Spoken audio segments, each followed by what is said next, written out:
Alam mo na kung bakit ka kakaganyan. Lumulutang, nasasayang ang buhay mo, at ang ibinubulong ng iyong puso. Natutulog ba ang Diyos? Natutulog ba?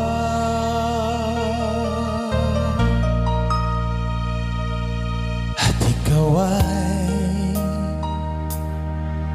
kaagad sumusuko. Konting hirap at munting pagsubok lamang. Bakit ganyan? Nasaan ang iyong tama?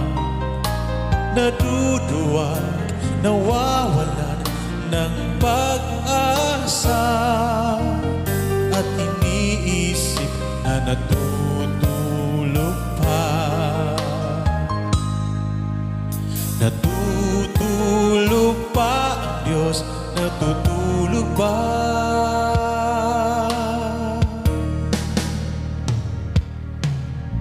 Sikapin mo, pilitin mo, tibayan ang iyong puso. Tanging ikaw ang huhubog sa iyong bukas. Huwag mo sanang akalain natutulog pa